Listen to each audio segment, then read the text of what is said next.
उत्तरकांड में पूज्यपाद गोस्वामी जी लिखते हैं कि राम कृपा नासहि सब रोगा।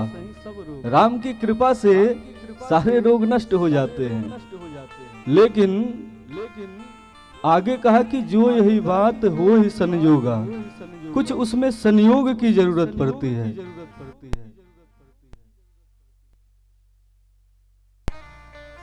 कि सतगुरु वैद वचन विश्वासु,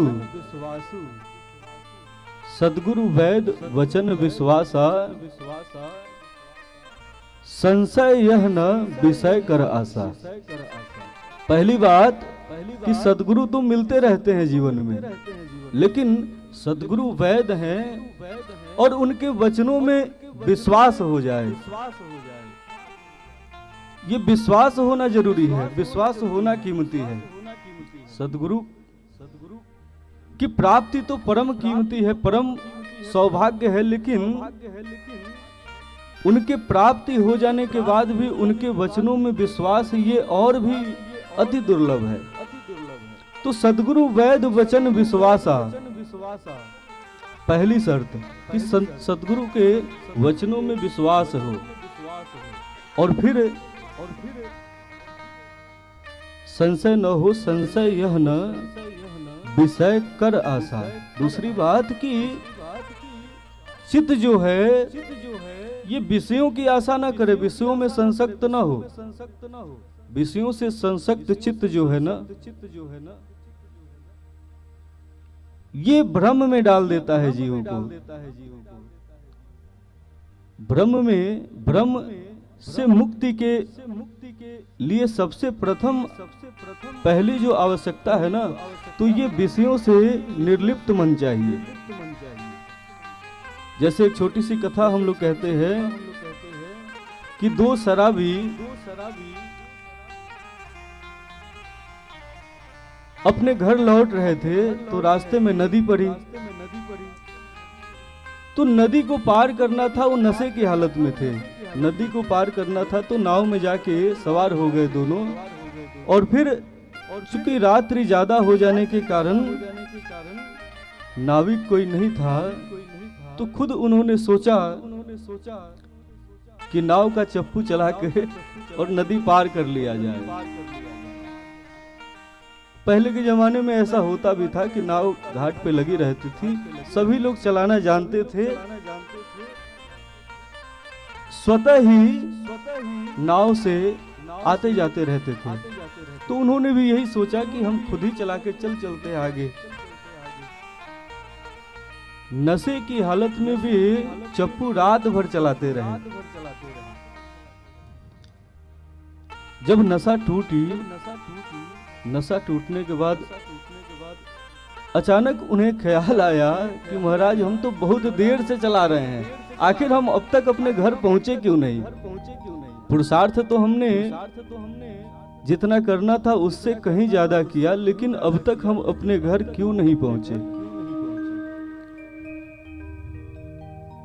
तो दूसरे ने कहा कि महाराज पुरुषार्थ तो हम लोगों ने किया है, लेकिन एक बहुत बुनियादी गलती भी कर दी साथ में,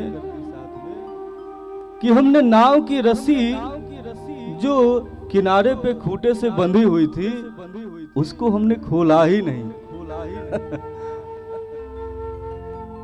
जो किनारे पे खूंटे में रस्सी बंधी हुई थी उसको खोला नहीं, और इस कारण सारा पुरुषार्थ व्यर्थ हो गया।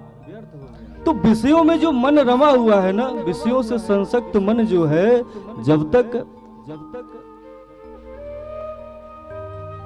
परमात्मा से अनुरक्त न हो जाए, और अनुरक्ति के लिए संसक्ति का मिटना जरूरी है। तो संसक्त मन जब अनुरक्त नहीं होता है जगत में, जगत क्या है? विषयों और वस्तुओं का संयोग है, मात्र इतना ही है। जगत में जब किसी सजीव से हमारी चेतना संसक्त हो जाती है तो वही मोह बन जाता है। किसी निर्जीव वस्तु से हमारी चेतना संसक्त हो जाती है, आसक्त हो जाती है, तो वही लोभ बन जाता है। और ये लोभ और ये मोह ही मन को मलिन कर देता है, मन को कलुषित कर देता है,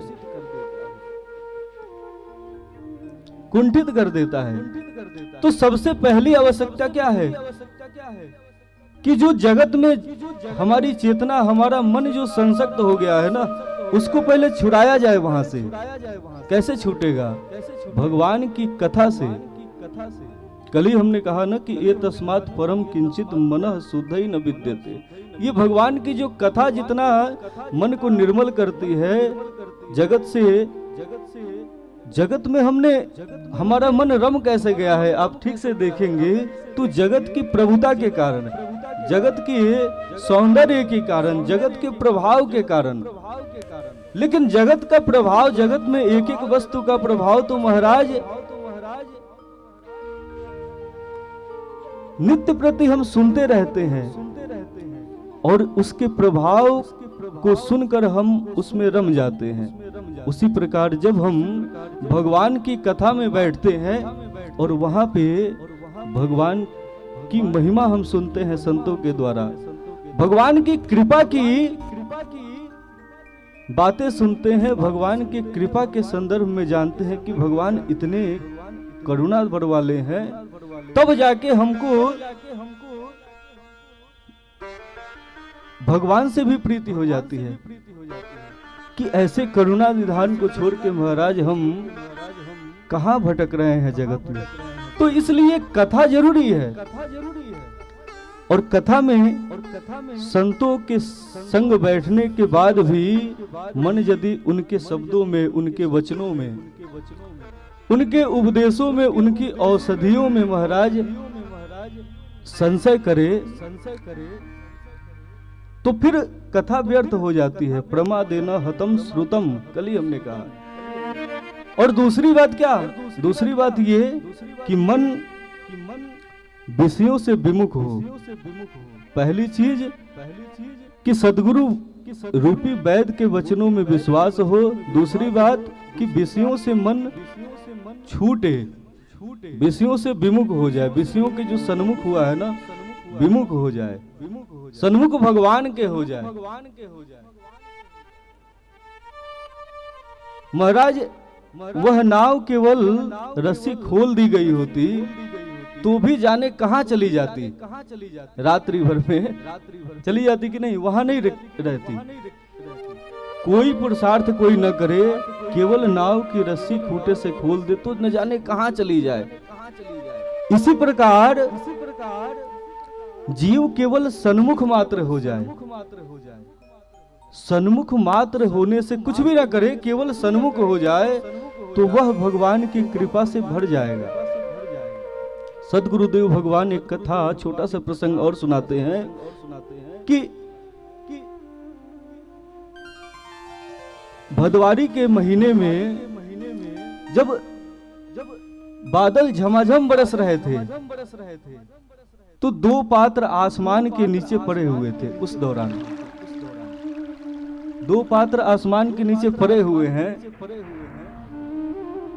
और पानी इतना बरस रहा है कि मानो प्रलय आने वाला हो। लेकिन इतनी बरसात होने के बाद भी महाराज एक पात्र तो इतना भरा कि न जाने कितनी बार भर भर के उलझ दिया उसने जल को, उसमें से निकला। लेकिन दूसरा पात्र महाराज खाली रह गया। दूसरे पात्र में एक बूंद जल नहीं पहुंच पाया। कारण क्या था? कौन बताएगा क्या कारण था? हाथ उठा के बताइए क्या कारण था कि दूसरे पात्र में थोड़ा भी पानी नहीं था। कारण बस इतना था कि वह परमात्मा से विमुख था। वह उस बादल से विमुख था। केवल इतनी सी बात थी, केवल सन्मुख हो गया होता तो महाराज परमात्मा खुद ही उसको भर देता। जीव के पास कहाँ इतनी सामर्थ्य है कि वह परमात्मा को प्राप्त करे, परमात्मा के पास जाए? नहीं, सामर्थ्य नहीं है। कबीरदास जी ने एक दोहा लिखा ना कबीरदास जी ने लिखा कि हेरत हेरत हे सखी कबीरा गया हेराए, बूंद समाना समुद्र में सोकत हेरी जाए। कबीर हेरते हेरते स्वयं खो गए, परमात्मा में विलीन हो गए। कैसे कि एक बूंद जैसे समुद्र को ढूंढने जाए समुद्र में और खुद ही खो जाता है। लेकिन उनके जो सुपुत्र थे कमाल, उन्होंने उसमें संशोधन कर दिया, कहा कि नहीं ये सत्य नहीं है, सही है, ये ज्ञान मार्गियों के लिए सही है, हठ योगियों के लिए सही है, सबके लिए समीचीन नहीं है। तो कहा कि आखिर फिर क्या करें। तो उन्होंने कलम उठाया और केवल इतना सा उसमें परिवर्तन किया कि जो कबीर ने लिखा था बूंद समाना समुद्र में, तो कमाल ने कर दिया कि महाराज समुद्र समाना बूंद में सोकत हेरी जाए। केवल इतनी सी बात कही कि समुद्र समाना बूंद में सोकत हेरी जाए। कबीर महाराज रोने लगे, उनकी आंखें भर गई कि इसमें इतना अद्भुत रहस्य छुपा हुआ है कि संत इसी रहस्य पे तो रिझते हैं ना। परमात्मा ही तो पहुंचता है तुम्हारे पास, तुम्हारी क्या हैसियत है कि परमात्मा के पास पहुंचो। एक बूंद महाराज समुद्र के पास कैसे जाए, हैसियत है उसकी, एक कदम भी आगे न बढ़ा सके सूख जाएगा। जब भी पहुंचना होगा तो वह परमात्मा ही तुम्हारे पास पहुंचेगा। लेकिन अब आप कहो कि महाराज फिर हमारी कोई जिम्मेदारी नहीं है, हमारी कोई गलती नहीं है, आज तक परमात्मा हमें नहीं मिले, तो इसकी सारी गलती तो भगवान की हुई ना। लेकिन नहीं, सतगुरुदेव भगवान के ही ग्रंथ का एक लाइन है कि धरती पे मौन परा सागर है, अंबर तक मौन अरा सागर है, साकल बेचैन झनझनाती है, दरवाजे मौन खरा सागर है। ये धरती पे मौन परा कौन है महाराज? परमात्मा ही तो है ना। ये अंबर तक जो भी तुमको दृश्यमान होता है वह सब कुछ भगवान ही है।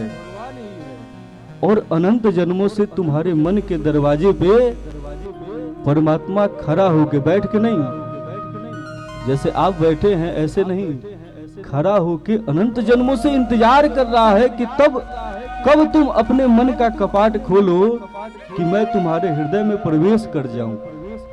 लेकिन तुमने तो महाराज मानो कसम खा रखा है कि हम अपने मन में भगवान को आने ही नहीं देंगे, क्योंकि मन विषयों से खाली हो तभी तो परमात्मा का प्रवेश हो। तुम अपने मन को खाली करो इन विषयों और वस्तुओं से, तब जाके उस निर्मल मन में भगवान प्रवेश कर जाते हैं। केवल इतना ही तो शर्त रखते हैं ना भगवान कि निर्मल मन जन सो मोहि पावा। कौन बहुत बड़ी बात कहते हैं, केवल इतनी सी बात कहते हैं कि थोड़ा सा महाराज, ये तो आप लोग भी कहते हैं कि थोड़ा सफाई रहे, कूड़ेदान में तो संसारी भी नहीं बैठते हैं। तो भगवान इतनी ही सी तो बात करते हैं ना कि केवल थोड़ा अपना मन निर्मल करूं महाराज। मैं तो अनंत जन्मों से तुम्हारे मन के दरवाजे पे साकल बेचैन झनझनाती है। साकल दरवाजे का, ये दरवाजे का साकल अनंत जन्मों से भगवान खटखटा रहे हैं, लेकिन हम खोलने को राजी नहीं है। तो इसीलिए कहा कि संशय यह न विषय कर आशा।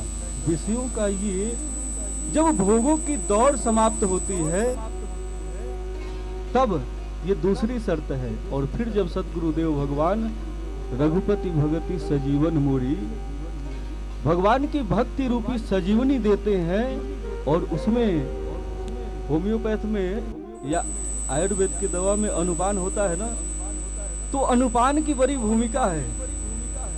वही दूध यदि ठंडा करके पिया जाए तो गैस की दवा बन जाती है, आप जानते हैं ना।